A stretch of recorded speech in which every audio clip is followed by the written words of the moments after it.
Welcome to the deep dive. You know how sometimes you encounter a story that just shifts everything? Mm.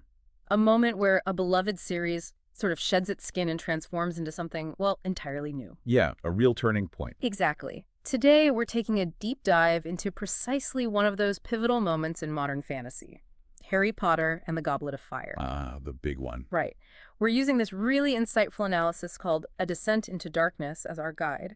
And our mission basically is to unpack the key insights, the surprising facts, and those aha moments that show why this installment wasn't just another book. Oh, it was huge. It was a monumental turning point for the whole series. It really was. And what's fascinating looking at it now, published back in 2000, is how the narrative itself evolves. It's not just, what happens. Right. The plot points. Exactly. Yeah. It's how Rowling, structurally, thematically, Right. ushers Harry and us, the readers, into a much grimmer reality of the wizarding world. So we're going to explore how this descent into darkness wasn't just like adding a few scary bits. Not at all. It fundamentally reshaped the series' whole trajectory. For good.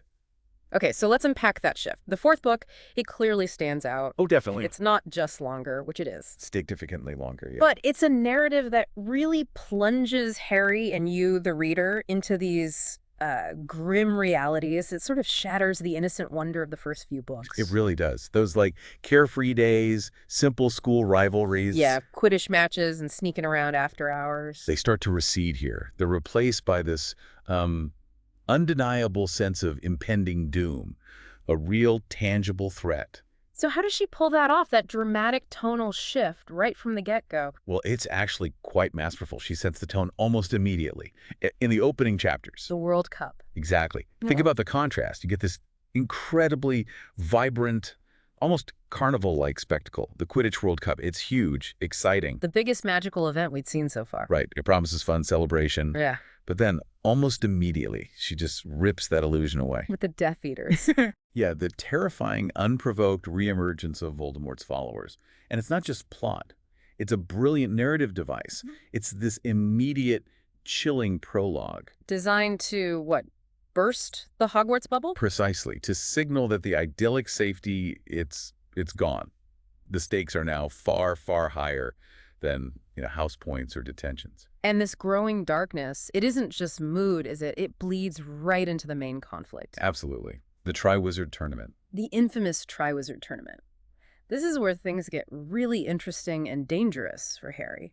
It's described as this legendary and dangerous competition. You've got the three schools, Hogwarts, Beauxbatons, Durmstrang. And for the first time, Harry isn't just solving a mystery behind the scenes. No, he's thrust into the spotlight. A public high-stakes contest where the challenges are explicitly about life and death. It's not about winning anymore, it's survival. Exactly. Yeah. The thing that puts him there is that the Goblet of Fire itself is presented almost like this symbol of fate, or maybe capricious fate. Because it picks him when it shouldn't have. Right.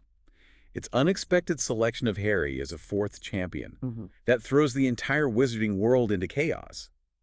And it isolates Harry completely. Yeah, he's not just the boy who lived anymore. Now he's potentially a cheat or someone desperately seeking glory. It's a clever narrative choice because it propels the plot, but also massively raises the emotional stakes. Forcing him to deal with all this public pressure, suspicion, pretty much alone. Without that usual solid support system, yeah. And beyond just the plot, the review highlights the character development as a real strength here. Oh, absolutely masterful. Harry's 14 now. He's grappling with totally new anxieties, pressures. Teenage angst meets mortal peril. Basically. And his friendships, which felt so solid, they get properly tested. Ron's jealousy, for instance. Yeah, over Harry being chosen. It's not just a petty squabble, is it? No, it feels very real. It highlights the immense pressure Harry's under, but also, the genuine fragility of even the strongest friendships when things get tough. That's a good point. And Hermione. Well, Hermione is, as ever, sort of the voice of reason and social justice. She really expands her activism here. Sipiu. Spitu, exactly. Her campaign for house elf rights, it shows her growing maturity. It's not just about books and cleverness anymore. She's tackling injustice. And then there are the new characters. Yes. Yeah. Rowling introduces this host of really memorable new people who just immediately feel like fully formed part of the world. Mad-Eye Moody. Professor Moody, yeah. Eccentric. Eccentric, brilliant. The new Defense Against the Dark Arts teacher, whose paranoia, well, it turns out to be masking something much deeper. And the other champions. You get the charming Fleur Delacour from Beauxbatons, Ah. and the sort of brooding Quidditch star Victor Crumb from Durmstrang. Right. And each of them adds this rich layer to the wizarding world, makes it feel bigger, more complex, more real. So how does she juggle all this? New characters, the emotional stuff, the actual tournament plot? She weaves these multiple narrative threads together really expertly. You've got the central mystery. Mm-hmm. How did Harry's name get in the goblet? Then the escalating tension of the tasks themselves. And woven through that is the very relatable teenage stuff. Hormones, crushes. The Yule Ball. Yeah. Which is, famously awkward for our heroes. Infamously. But underneath all of that, there's always this, insidious undercurrent, this rising dark magic that keeps reminding you something much more sinister is building. It never lets you get too comfortable. Never. And the tournament tasks themselves, they are just incredibly imaginative, thrilling. They push Harry to his absolute limits, magically and emotionally. Facing a dragon. Yeah, an absolutely epic sequence. Rescuing loved ones from the Black Lake, navigating that terrifying maze. They're not just cool action scenes, though. No. They're meticulously designed. They test his courage, his resourcefulness, his emotional strength. They're preparing him and preparing us, the reader, for what's coming. The really dark stuff. The really dark stuff. Because it all builds to that final act, which is where the true brilliance and, frankly, the emotional gut punch of the book lies. What seems like the end of the tournament. The victorious conclusion. Yeah, it just flips into this shocking, brutal confrontation. This is the point. Everything changes, isn't it? Absolutely. It is the point of no return. The return of Lord Voldemort. Not as a whisper or a memory. No. In full, terrifying corporeal form. Mm-hmm. It's a moment of just pure terror Yeah. and heartbreak for Harry. And for you reading it. It's horrifying. And the death of a significant character right after that. Yeah. It's handled with such raw, visceral emotion. Cedric. Yeah. And it's this undeniable, stark reminder, this is not just a children's story anymore.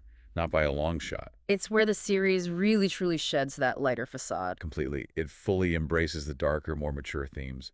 Profound loss, agonizing sacrifice, the relentless reality of the battle between good and evil. The stakes aren't hypothetical now. They are agonizingly real, painfully real. So when we step back and look at the overall significance, the lasting impact of Goblet of Fire, it's clear why people call it a monumental achievement. In fantasy literature, yeah. It's a novel that manages to be both incredibly entertaining, like a real page-turner, Oh, yeah. but also deeply profound. Yeah.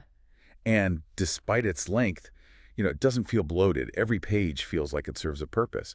Building towards that inevitable, devastating climax. It demands rereading, doesn't it? You spot more foreshadowing, more character nuances each time. Definitely. If you connect it to the bigger picture, Goblet of Fire wasn't just another installment. It was like the crucible that forged the rest of the series. That's a good word for it. Crucible. It established the true stakes, no question.